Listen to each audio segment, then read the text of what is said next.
Good evening to all. कैसे हो सब लोग? सब ठीक ही होंगे। चलो आज हम पढ़ने वाले हैं डिसिप्लिनरी प्रोसीडिंग्स। यहाँ पे देखो, डिसिप्लिन से आपको लग रहा होगा ना कुछ अनुशासन वाली बात हो रही है, और प्रोसीडिंग्स यानी कि कुछ भी एक प्रोसेस करना, कोई भी कार्यवाही करना। इसको हिंदी में हम बोलते हैं ना अनुशासनात्मक कार्यवाही। ये जो आपका रिलेटेड है, ये किसी कंपनी से, किसी भी ऑर्गेनाइजेशन से रिलेटेड होगा। अगर कोई भी एम्प्लॉय डिसिप्लिन को फॉलो नहीं कर रहा है अपनी कंपनी में, तो उसके खिलाफ जो है प्रोसीडिंग्स होगी। उसके खिलाफ जो है एम्प्लॉयर क्या करेगा, कोई ना कोई कार्यवाही करेगा। ठीक है, यही है आपका डिसिप्लिनरी प्रोसीडिंग्स। ठीक है, यहाँ पे जो लिखा हुआ है ना डिसिप्लिन, इससे आप इसका मीनिंग निकाल सकते हो कि अगर डिसिप्लिन को फॉलो नहीं कर रहा है एम्प्लॉय, तो एम्प्लॉयर जो है उसके खिलाफ फिर कार्यवाही करेंगे। अब हम देखते हैं इसको, एक प्रॉपरली जो डेफिनेशन है इसका वो क्या है। Disciplinary proceedings refer to the formal process. Formal का मतलब क्या हो गया, आप इसको बोल सकते हो ना कि एक ऑफिशियल प्रोसेस है। एन एम्प्लॉयर फॉलोज, ये जो है डिसिप्लिनरी प्रोसीडिंग्स, इसको फॉलो कौन करेगा? एम्प्लॉयर करेगा। अच्छा, किसके लिए करेगा? एम्प्लॉयज के लिए करेगा। ठीक है, फॉलोज टू इन्वेस्टिगेशन होता है इसमें, हियरिंग होती है, बात सुनी जाएगी, और फिर डिसाइड किया जाता है, जो भी निर्णय देना है वो निर्णय दिया जाता है ऑन एलिग्ड मिसकंडक्ट। एलिग्ड का मतलब होता है आरोप लगाना। जो भी आरोप लगाए गए हैं, आरोप किसके खिलाफ होंगे? एम्प्लॉयज के खिलाफ। जो भी आरोप लगाए गए हैं एम्प्लॉयज के खिलाफ, उसका इन्वेस्टिगेशन होगा, हियरिंग होगा, और जो भी डिसीजन देना है, जो भी पनिशमेंट होगा, उसको डिसाइड किया जाएगा। अगर एम्प्लॉयज कोई मिसकंडक्ट करता है, यानी कि अगर कोई बुरा व्यवहार कर रहा है या फिर जिस तरह से उसको काम करना चाहिए वो नहीं कर रहा है, पुअर परफॉर्मेंस है, तो फिर उसके खिलाफ जो है अनुशासनात्मक कार्यवाही की जाएगी। ठीक है, एक बार वापस से हम देखते हैं इसको। Disciplinary proceedings refer to the formal process an employer follows to investigate, hear and decide on alleged misconduct. Alleged का मतलब होता है आरोप, और पुअर परफॉर्मेंस, तो ये सारा पुअर परफॉर्मेंस सब किसका होगा? By an employee. किसका होगा? ये सब जो रिलेटेड है मिसकंडक्ट या फिर पुअर परफॉर्मेंस, बैड बिहेव, ये रिलेटेड होगा आपका एम्प्लॉय से। ठीक है, आगे बढ़ते हैं। इट्स ए क्रूसियल, क्रूसियल का मतलब पता है आपको? अच्छा, ये तो देख के भी बता दोगे आप। क्रूसियल मीन्स महत्वपूर्ण, important. It's a crucial part of maintaining workplace discipline. जहां पे काम हो रहा है, यानी आपके ऑर्गेनाइजेशन में, आपकी कंपनी में, वहां पर कार्यस्थल पर डिसिप्लिन मेंटेन रहे, फेयरनेस रहे, कोई भी पक्षपात ना हो वहां पर। एंड एडहेरेंस, एडहेरेंस का मतलब होता है फॉलो करना, और फॉलो किया जाए सबकी ओर से लीगल स्टैंडर्ड्स। जो भी कानूनी व्यवस्था है या फिर जो भी रूल है आपके ऑर्गेनाइजेशन में, वो सब लोग फॉलो करें। इसलिए जो है इसको डिसिप्लिनरी प्रोसीडिंग्स को हम क्रूसियल बोलते हैं, यानी कि डिसिप्लिनरी प्रोसीडिंग जो है ये इंपॉर्टेंट पार्ट है। क्यों? For maintaining work place discipline, fairness, कोई बायसनेस नहीं हो, यानी कि निष्पक्षता से सब लोग काम करें, और जो रूल है, जो कानूनी प्रावधान है, जो कानूनी प्रक्रिया है, उसको सब लोग क्या करें? एडहर करें, यानी कि फॉलो करें। ठीक है, आगे डिसिप्लिनरी प्रोसीडिंग्स आर एक्शंस, ये एक एक्शंस है इनिशिएटेड बाय एन एम्प्लॉयर। अब ये इसको जो है वो फॉलो कौन करेगा? इसका यूज कौन करेगा? एक एम्प्लॉयर करेगा। किसके खिलाफ जाकर करेगा? यूज तो करेगा, इनिशिएटेड क्या हो गया? By an employer. और अगेंस्ट, अगेंस्ट क्या होगा? एन एम्प्लॉय, जो बुरा व्यवहार कर रहा है ऑर्गेनाइजेशन में। ठीक है, फॉर वायलेशन ऑफ रूल्स, अगर एम्प्लॉय जो है वो ऑर्गेनाइजेशन में रूल्स को वायलेट कर रहा है, यानी कि जो नियम कानून बनाए गए हैं ना उसको तोड़ रहा है, मिसकंडक्ट, खराब आचरण है, बुरा व्यवहार है, और फेल्योर टू परफॉर्म ड्यूटी, जो भी काम सौंपा गया है एम्प्लॉयज को, वो काम अगर तरीके से नहीं कर रहा है, प्रॉपरली काम नहीं कर रहा है, तो उसके खिलाफ फिर कार्यवाही की जाएगी। कौन करेगा? एम्प्लॉयर करेगा। ठीक है, the goal is to ensure accountability while respecting the employee's right. इसका क्या मतलब हो गया? यह देखो, ये जो है ना अकाउंटेबिलिटी सेट करेंगे, यानी कि जिम्मेदारी तय करेंगे, किसकी? एम्प्लॉयज की, और साथ ही साथ एम्प्लॉय के अधिकारों का सम्मान भी करना है। द गोल, जो गोल होगा डिसिप्लिनरी प्रोसीडिंग्स का, वो क्या है? टू एंश्योर अकाउंटेबिलिटी, यानी कि एम्प्लॉयज की अकाउंटेबिलिटी सेट करना, जवाबदेही, उसके लिए जिम्मेदारी तय करना, और साथ ही साथ respecting the employee's right, employees का जो राइट है, एम्प्लॉयज के जो अधिकार है, उसका सम्मान करते हुए उसकी जिम्मेदारी तय की जाएगी। ठीक है, एक बार ये सब हम देखते हैं हिंदी में, आपको और भी ज्यादा क्लियर हो जाए। जो आपने ये ऊपर पढ़ा है ना, बस वही है, सेम यहाँ पे लिखा हुआ है, बस ये हिंदी में है और कोई डिफरेंस नहीं है इसमें। देखो एक बार, जब कोई कर्मचारी नियमों का उल्लंघन करता है, कर्मचारी कौन हो गया? काम करने वाला जो कंपनी में काम करता है। जब कोई कर्मचारी नियमों का उल्लंघन करता है या गलत आचरण कर रहा है, यानी कोई बैड बिहेव कर रहा है, तो कंपनी द्वारा उसके खिलाफ जो औपचारिक कार्यवाही की जाती है, यहाँ पे औपचारिक का मतलब क्या है? जिसको आप फॉर्मल बोलते हो ना, यानी कि ऑफिशियल, जो आपने ऊपर पढ़ा था, औपचारिक कार्यवाही की जाती है, उसे अनुशासनात्मक कार्यवाही कहते हैं। ठीक है, इसका उद्देश्य निष्पक्ष जांच करके उचित कार्यवाही करना होता है।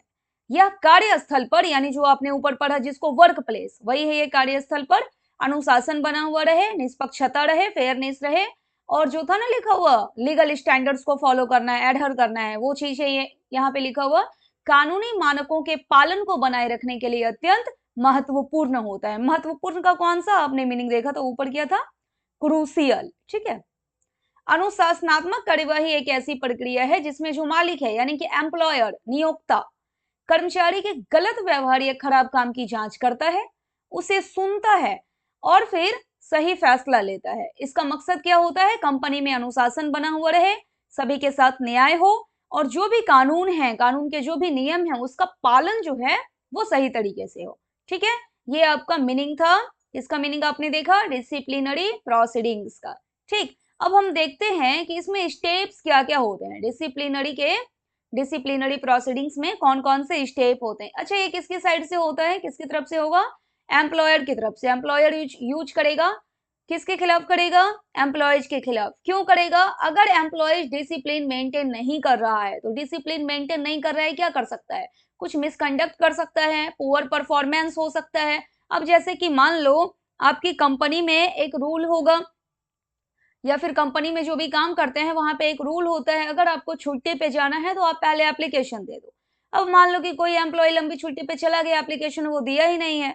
अगर वो पहले से एप्लीकेशन दिया हुआ रहता कि मुझे 5 दिनों की छुट्टी चाहिए या फिर 1 सप्ताह के लिए मुझे छुट्टी चाहिए, तो उसके जगह पे किसी और को अपॉइंट किया जाता टेम्पोररी रूप से। लेकिन अगर कोई बिना बताए काम पर से गायब हो जाए तो नुकसान तो होगा कंपनी का। तो देखा जाए तो वो डिसिप्लिन को फॉलो नहीं कर रहा है, जो रूल्स है ऑर्गेनाइजेशन में आपकी कंपनी में, उसको वो फॉलो नहीं कर रहा है, तो उसके खिलाफ जो है वो कार्यवाही करेगा एम्प्लॉयर। ठीक है, उसी को आप क्या बोल दोगे फिर? डिसिप्लिनरी प्रोसीडिंग्स बोल दोगे। ये आपका एक एग्जाम्पल था। एग्जाम्पल अगर माइंड में रहता है तो आप इसके मीनिंग को दिमाग में रख सकते हो। ठीक है, आगे बढ़ते हैं। अब इसके स्टेप्स क्या क्या है। Now, steps in disciplinary proceedings. अब स्टेप्स में क्या क्या है? सबसे पहले ना प्रीलिमिनरी इन्वेस्टिगेशन होता है। प्रीलिमिनरी का मतलब क्या है? प्रारंभिक, सबसे पहले प्रारंभिक जांच। एंड इनिशियल का मतलब होता है द फर्स्ट स्टेप। ठीक है, यानी कि सबसे पहले an initial inquiry to check if there is a prima facie case of misconduct. अब मान लो कि जो आपसे ऊपर जो है सुपरवाइजर के पोस्ट पे, जो आपके सुपरवाइजर हैं, सुपरवाइजर ने जाकर बोल दिया मैनेजमेंट को कि भाई एक पर्सन है, वो जो है बिना एप्लीकेशन दिए हुए बहुत दिनों से गायब है, कोई एप्लीकेशन उसने अपनी छुट्टी को लेकर के नहीं दिया है। तो सबसे पहले जांच किया जाएगा क्या ये बातें सही हैं। प्राइमा फेसिया यानी कि प्रथम नजर में देख करके जो आपको लगता है, जिसको आप कहते हो ना प्रथम दृष्टया। अब जैसे मान लो कि आप ट्रेन से सफर कर रहे हो और आपके हाथ में ना कोई एक कीमती सी घड़ी है, आप आसपास अगर नजर दौड़ाओ तो हो सकता है कोई एक पर्सन आपको ऐसा दिखेगा कि बार बार उसकी जो नजर है ना वो आपके हाथ के ऊपर है। तो कहीं ना कहीं आपको ये डाउट हो जाएगा कि भाई कहीं ये चोरी करने वाला तो नहीं है, उसका ध्यान जो है वो मेरी घड़ी के ऊपर है।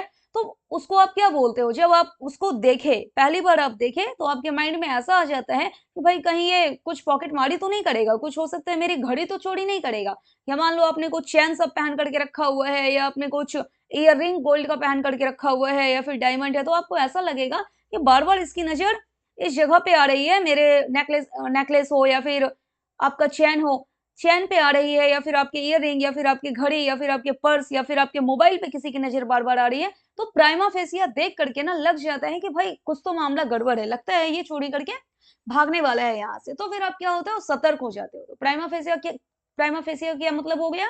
पहली नजर में, प्रथम दृष्टया जो आपको लगता है। ठीक है, तो प्रीलिमिनरी इन्वेस्टिगेशन में क्या होता है, सबसे पहले प्राइमा फेसिया देखा जाता है कि जो एलिगेशन लगाए गए हैं, जो आरोप लगाए गए हैं, क्या वो देख करके सही लग रहा है या नहीं। पहले यह जांच होती है कि कर्मचारी के खिलाफ जो भी आरोप लगाए गए हैं, आरोपों में कुछ सच्चाई है भी या नहीं है, ठीक है। और अगर आपको लगता है कि हाँ भाई प्राइमा फेसिया देख करके लग गया कि कुछ सच्चाई है, इसके बाद क्या होता है ना, चार्जशीट इशू की जाती है। चार्जशीट जारी करना, issuance of chargesheet. If misconduct seems evident, अगर देख करके लग रहा है प्राइमा फेसिया कि हाँ कुछ तो सच्चाई है आरोप में, तो a formal chargesheet is issued to the employee, employee को एक चार्जशीट इशू कर दिया जाता है। इसके बाद क्या होगा, फिर जब एम्प्लॉयज को चार्जशीट इशू कर देंगे तो एम्प्लॉय अपना रिप्लाई देगा, ठीक है। The employee is asked to submit a written explanation within a set time. जो एम्प्लॉय है उसके खिलाफ चार्जशीट हो गया इशू, अब एम्प्लॉय को बोला जाएगा कि 2 दिन में या फिर 7 दिनों के अंदर जो भी आपका रिटेन एक्सप्लेनेशन है, जो भी आपको जवाब देना है, वो रिटेन में, वो लिखित में आकर के जमा करें।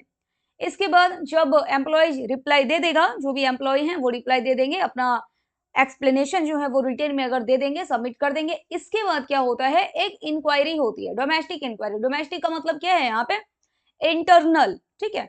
If the reply is unsatisfactory, अगर ये जवाब दे दिया तब तो ठीक है, और जवाब अगर सेटिस्फैक्शन वाला दिया है, सेटिस्फैक्ट्री है, मैनेजमेंट जो है अगर सेटिस्फाई है उसके जवाब से, फिर ठीक है। लेकिन अगर मैनेजमेंट सेटिस्फाई नहीं है तो अगले स्टेप पे फिर जाएंगे, ठीक है।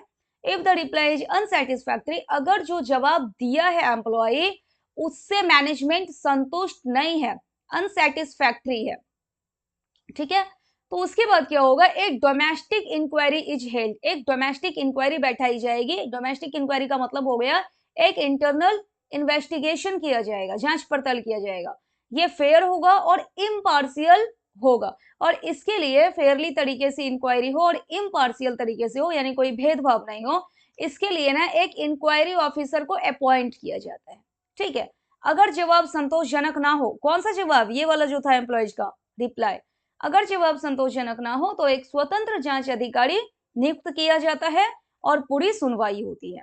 इसके बाद जब ये इंक्वायरी सब हो गया, फिर वापस से एम्प्लॉय को बोला जाएगा कि आपको अपनी रक्षा में, अपने को डिफेंड करने के लिए आपको कुछ बोलना है तो आप बोलिए, ठीक है। ये क्या है, अपॉर्चुनिटी टू डिफेंड, एक अपॉर्चुनिटी दी जाएगी, एक अवसर दिया जाएगा किसको, एम्प्लॉय को।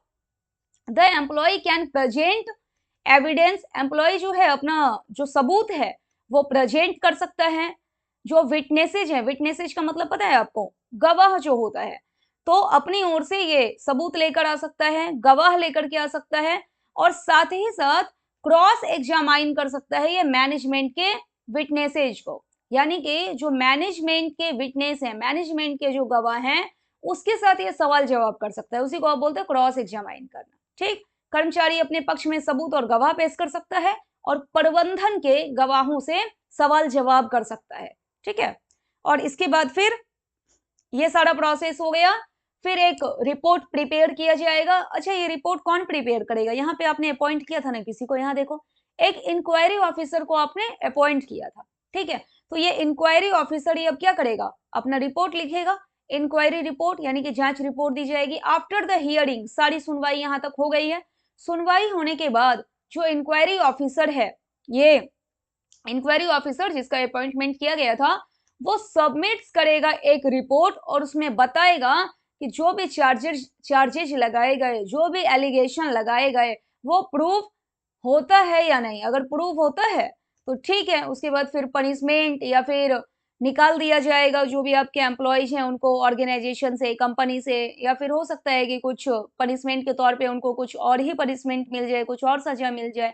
तो ये सारी बातें जो हैं आपके इंक्वायरी ऑफिसर वो स्टेट करेंगे, वो लिखेंगे in writing. After the hearing, सारी सुनवाई होने के बाद the inquiry officer submits a report, एक रिपोर्ट सबमिट करेगा मैनेजमेंट के पास, stating whether charges are proved और नॉट। जांच अधिकारी जो है, जांच अधिकारी कौन होगा, यही इंक्वायरी ऑफिसर रिपोर्ट बनाता है कि आरोप साबित हुए या नहीं, ठीक है। और फिर फाइनली क्या हो जाता है, डिसीजन दिया जाता है और पनिशमेंट होगा अब यहाँ पे, निर्णय और सजा based on the report. Report के आधार पर एम्प्लॉयर अब डिसाइड करेगा। नाउ अब काम किसका हो गया, ये एम्प्लॉयर का। एम्प्लॉयर डिसाइड करेगा द पेनाल्टी, यानी कि कितनी पेनाल्टी लगानी है, कौन सी पेनाल्टी लगानी है, पनिशमेंट के तौर पर क्या देना है एम्प्लॉयज को, which could be a warning. अब पनिशमेंट में वार्निंग हो सकता है, सस्पेंशन हो सकता है, डेमोशन हो सकता है और डिसमिसल हो सकता है। अब आपको लगेगा ठीक है, वार्निंग का मतलब तो चेतावनी हो गया, चेतावनी देकर के छोड़ देना। सस्पेंड करना, इसको देखते हैं अभी सस्पेंशन को। और डिमोशन का मतलब क्या है, अगर कोई हायर पोस्ट पे, मान लो कि कोई इस पोस्ट पे काम कर रहा है, तो इसको डाउनग्रेड कर देना, इसका डिमोशन कर देना, यहाँ पे इसको भेज देना कि भाई अब इस पोस्ट पे काम नहीं करोगे, अब नीचे वाले पोस्ट पे काम करोगे। जैसे आप प्रमोशन पढ़ते हो ना, कोई लोअर लेवल पे है तो उसको हायर लेवल पे भेज देना, उसको आप क्या बोलते हो, प्रमोशन बोलते हो। और कोई अगर हायर लेवल पे काम कर रहा है, उसको वहां पर से लोअर लेवल पर भेज देना, उसको आप क्या बोलते हो, डिमोशन बोलते हो। क्लियर है? अब यहाँ पे देखो ये क्या है, सस्पेंशन और डिसमिसल, ये दोनों में क्या डिफरेंस है? आपको लग रहा होगा सस्पेंशन मतलब काम से हटाना, डिसमिसल भी तो वही होता है, काम से हटाना। सस्पेंशन में क्या होता है ना, टेम्पोररी रूप से सस्पेंड किया जाता है, ठीक है। और ये डिसमिसल में क्या होता है ना, परमानेंटली हटा दिया जाता है काम पर से। ये मेन डिफरेंस होता है आपका सस्पेंशन का और डिसमिसल का, ठीक। तो रिपोर्ट के आधार पर निर्णय लिया जाता है कि चेतावनी देकर छोड़ना है, निलंबन कर देना है, पदावंती, क्या ये पदावनति, यानी कि जिस पद पर हैं उससे और नीचे लेकर के आना है, या बर्खास्तगी। बर्खास्तगी का क्या मतलब हो गया, परमानेंट टाटा बाय बाय, यानी कि ऑर्गेनाइजेशन को छोड़ करके अब चले जाना है। ऐसी भी पनिशमेंट हो सकती है, ठीक है। तो आज के लेक्चर में आपने क्या देखा, सबसे पहले तो आप देखे हो डिसिप्लिनरी प्रोसीडिंग्स का मतलब, अगर डिसिप्लिन को फॉलो नहीं कर रहा है एम्प्लॉइज तो उसके खिलाफ एम्प्लॉयर क्या करेगा, कार्यवाही करेगा। इसी को आप क्या बोलोगे, डिसिप्लिनरी प्रोसीडिंग्स। और वर्क प्लेस डिसिप्लिन को मेंटेन करने के लिए ये इंपॉर्टेंट है, फेयरनेस रहे, निष्पक्षता रहे, और लीगल स्टैंडर्ड जो भी कानूनी प्रक्रिया है वो आपके ऑर्गेनाइजेशन में फॉलो होता रहे, एडहर होता रहे, इसके लिए ये जरूरी है, ठीक है। और जो आपका मिसकंडक्ट है, यानी कि डिसिप्लिन फॉलो नहीं करना, अब कौन कौन सा डिसिप्लिन है जो फॉलो नहीं कर सकते हैं एम्प्लॉय आपके ऑर्गेनाइजेशन में, वायलेशन ऑफ रूल कर सकता है, जो भी नियम है उसको तोड़ सकता है, मिसकंडक्ट बुरा व्यवहार, या फिर जो उसको काम मिला है वो फेल्योर हो सकता है, काम अगर वो तरीके से नहीं करे तो ये सब आपका क्या हो जाएगा, मिसकंडक्ट हो जाएगा, बैड बिहेव हो जाएगा। अगर ऐसा होता है तो फिर एम्प्लॉयर क्या करेगा, एम्प्लॉय के खिलाफ कार्यवाही करेगा, ठीक है। और इसका मेन गोल क्या होता है, गोल जो है इसका डिसिप्लिनरी प्रोसीडिंग्स का मेन गोल होता है अकाउंटेबिलिटी सेट करना, जवाबदेही सेट करेंगे while respecting the employee's right, ठीक है। साथ ही साथ आपको रेस्पेक्ट करना है एम्प्लॉयज के राइट का, यानी कि एम्प्लॉयज के जो अधिकार हैं उसका सम्मान करते हुए जवाबदेही सेट करेंगे, ठीक है। ये सब आपने हिंदी में देख लिया है। स्टेप्स में आपने क्या देखा, सबसे पहले प्राइमा फेसिया इन्वेस्टिगेशन होता है, प्रारंभिक जांच, प्रीलिमिनरी इन्वेस्टिगेशन।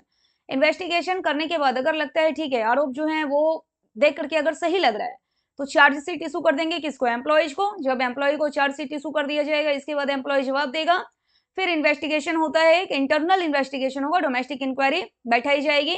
फिर एम्प्लॉय जाएंगे और फिर अपनी रक्षा में खुद को डिफेंड करने के लिए अपनी बात बताएंगे, और यहाँ पे जो है अपने साथ वो गवाह लेकर के आ सकते हैं, सबूत लेके आ सकते हैं, एविडेंस और विटनेस लेकर के आ सकते हैं, और मैनेजमेंट से भी सवाल जवाब कर सकते हैं, ठीक है। ये इतना करने के बाद इसके बाद क्या है, फिर एक इंक्वायरी रिपोर्ट कौन देगा, इंक्वायरी ऑफिसर देगा। और जब इंक्वायरी ऑफिसर मैनेजमेंट को रिपोर्ट दे दिया, अब इसके बाद फिर जो आपके एम्प्लॉयर हैं वो डिसाइड करेंगे, जो आपकी मैनेजमेंट है वो डिसाइड करेगी। फाइनली डिसीजन जो भी होगा उनका, वो आपको पनिशमेंट दे सकती है। पनिशमेंट में आपका वार्निंग, सस्पेंशन, डिमोशन, डिसमिसल कुछ भी हो सकता है, ओके। तो ये सब आपने आज के लेक्चर में देखा है। अगली क्लास में हम पढ़ने वाले हैं domestic inquiries, okay. Thank you.